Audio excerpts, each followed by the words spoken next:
Welcome to the Codecast podcast.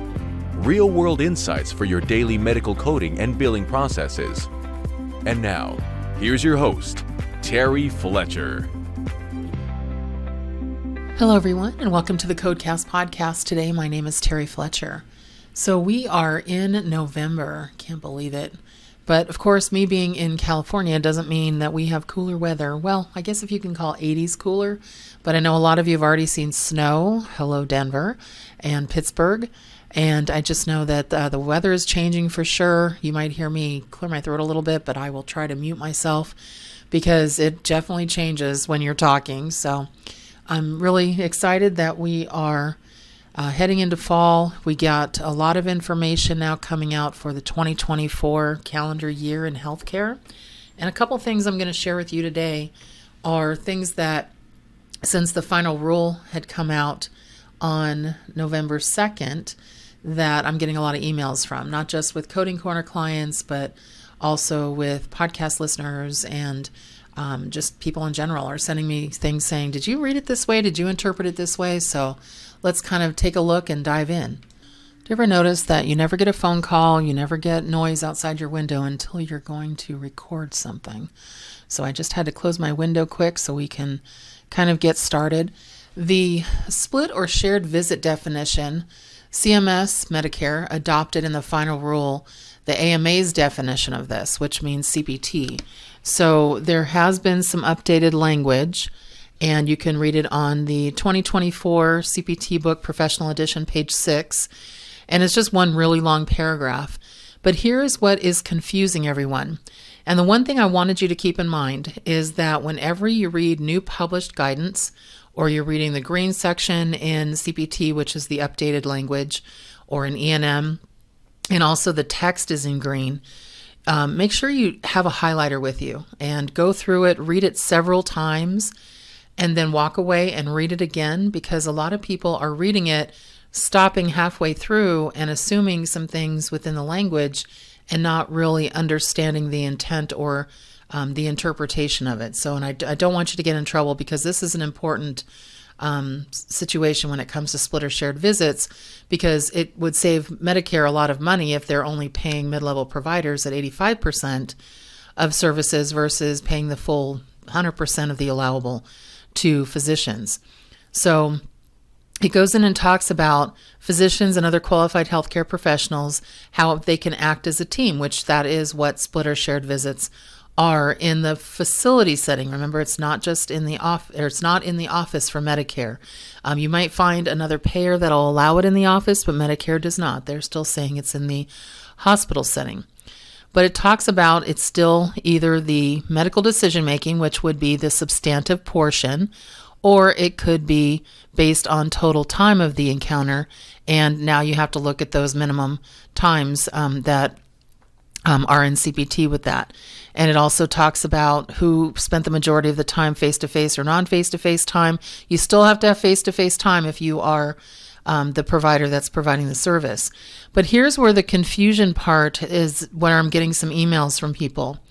And it's kind of halfway down in the new published guidance, and you definitely don't want to get this wrong. So halfway down it says, for the purpose of reporting E&M services within the context of team-based care, performance of a substantive part of the MDM requires that the physician or physicians or other QHPs made or approved the management plan for the number and complexity of problems addressed at the encounter, and takes responsibility for that plan with its inherent risk of complications and or morbidity or mortality of patient management.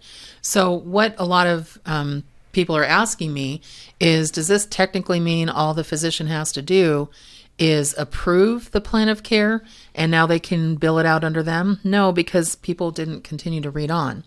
So after the italicized information, it says, by doing so, a physician or other QHP has performed two of the three elements used in the selection of the code based on MDM, which means either the problems addressed or the data points or the risk. So you have to have two of those three elements.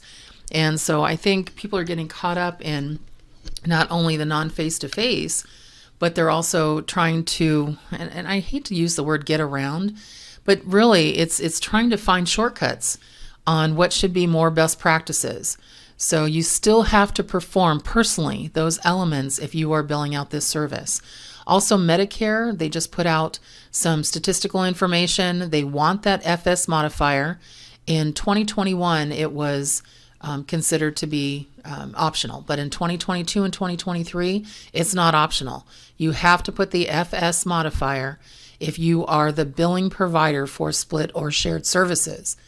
Medicare needs to find a way to track these, and if they end up getting records from the hospital that shows it was a split or shared service, and then they get records from the physician without the modifier, it's going to look like the physician's trying to bill something under the radar and not be compliant. So just know that that has to be part of that record. Okay, also, I wanted to get into a couple of correct code selections. I get this question quite a bit, and then I also saw a version of this posted on LinkedIn from Stacy Buck, who does a lot of interventional radiology, but I'm going to give you the context of this within a cardiology setting. So we were talking, or she mentioned, and I've been talking about this for quite a while in my educational pieces, so like seminars, webinars, conferences, and it's when somebody wants to bill an abdominal aortogram or an abdominal aortogram with runoff or an extremity angiogram. So correct code selection definitely depends on where the catheter is, so catheter placement, but also the results or finding, or what we like to call angiographic data, that's well documented in the report.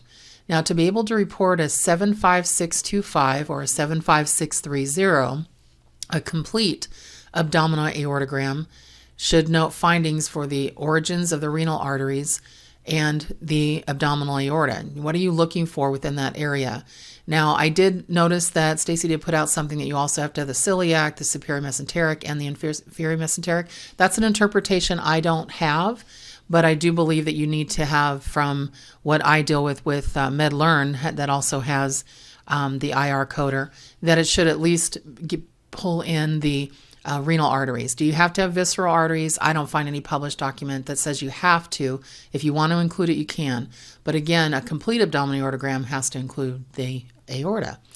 Now, the code first, 75625, that's really for what we call an abdominal aortogram. It just means there was one high contrast injection at the level of the renals, or you might hear it called the infrarenal, which means right above the renal. And if that's the case, then you would code 75625, and if it's done in a facility setting, the physician will put a 26 modifier on it because it's a radiology code. Now, if your physician does an abdominal aortogram with what they say with runoff, it means they're doing one high, again, injection at the level of the renals, and they're letting the dye just run down. And so if that happens, then that code is 75630, again with a 26 modifier if this is done in a facility setting. But you have to have a full abdominal aortogram, and then also you have to have findings of the bilateral femoral arteries, so above the knee for the lower extremities, because it says AIFF or abdominal, and then it's iliacs and fem, meaning that it's both sides of the legs. And actually, let me just go back and clarify a comment I made. I was actually going to re-record it, but I just realized what I said. Suprarenal means above the renal arteries, supra. And then infrarenal means right below. So it has to be suprarenal. So just a clarification there. Sorry about that. And then let's say that you did 2 injections. Now remember, we're not looking for extra images. We're not looking for extra views. We're looking for extra injections to be able to add an extra 70,000 code. So if you have a catheter that's placed at the level of the renals, or what we call that high catheter placement, and we did an abdominal aortogram, again, 75625, and then we pull that down to what a lot of coders, clinicians call the aortic bifurcation, the iliac bifurcation. Remember, it's right where the legs split off, so either one is correct. Then you would have a second injection code or a second imaging code, 75716, to look at bilateral extremities or bilateral legs, if you will. And that's typically all the way down to the foot. I also look at RVUs, because when I look at the value of the code, so for example, 75630 versus 75716, The 75630 has a 0.76 RVU just for the leg, so you wouldn't really have to report anything below the knee. But then when you look at the 75716 along with the 75625, it's a lot more money, so you would have to have everything that gives down to the foot. So know the difference in cost as well. Now, if your physicians use something like pelvic angiogram, you need to talk to them. Stop saying that, because pelvic angiogram is actually selective internal iliac. So it doesn't mean that the catheter is typically in the aorta. It means that they've selectively engaged the internal iliac. And so it's really important not only to pay attention, but to know the language and the terms of what that means. So let's look at a couple of examples. So the physician did, let's say, a left heart cath, 93458, and again, 26 modifier if you're providing this in a facility setting. And then let's say they pulled the catheter down to the level of the renals and did an abdominal aortogram, and they gave renal data, or they gave abdominal aorta data, or there was findings that reflected something in the viscerals. Then you would have 75625 with a 26 modifier. Now, from that one injection, if they also added runoff information, meaning that they are looking at both bilateral common femoral arteries, then instead of 75625, you would code 75630. Now remember, be careful when you're coding the extremity angiograms, because CPT says it's been something that's been out there for quite a while, and you can't code for the extremity injection for a closure device. Can't do it. So it's an inherent part of the heart cath or of the actual service that you're providing for the extremity or aortic angiogram. Remember that it includes introduction, positioning, and repositioning of that catheter. And if you made the hole, you have to close the hole without trying to charge extra. It'd be kind of like a surgeon trying to charge extra to, for staples or sutures or something to that effect. So the one that's the hardest is when a doctor, let's say, and again, I'm just going to put the heart cath in there because that's what I see most often with these services. And it might be separate, but I do see these sometimes, the heart cath. Let's say that they pull the catheter down and they call it the distal aorta. Well, remember, proximal means above or the beginning, and distal means the furthest place out. So if you're in the furthest place out of the aorta, so distal aorta, it means that you're putting that catheter where the legs split off or at the bifurcation. Bifurcation means splitting into two. And so you wouldn't have anything that would allow you to have an abdominal aortogram. They may call it a distal aortogram, but that's not going to be an aortogram because with blood flowing down, you can't look above and see anything.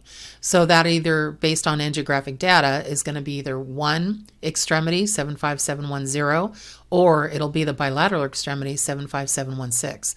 So you have to read the report, make sure you're looking at angiographic data and understanding what your physician is documenting before you start pulling out your codes. I see these coded, over-coded more than I see them under-coded or not captured.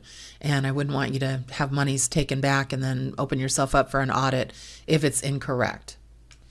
So just a couple of things that came up on the final rule that I wanted to share with you as far as the shared or split visits. I'll be bringing you more each week just because we've had a few things that you might be interested in on that. And then also don't forget to check me out on the hashtag Terry Tuesday Compliance Guy and also the Compliance Guy Roundtable on Mondays, where we go live and there's 6 of us that talk about current issues in healthcare. So a couple of items, just, some fun stuff. My Steelers are 5-3. I'm so happy. We had a Thursday night game.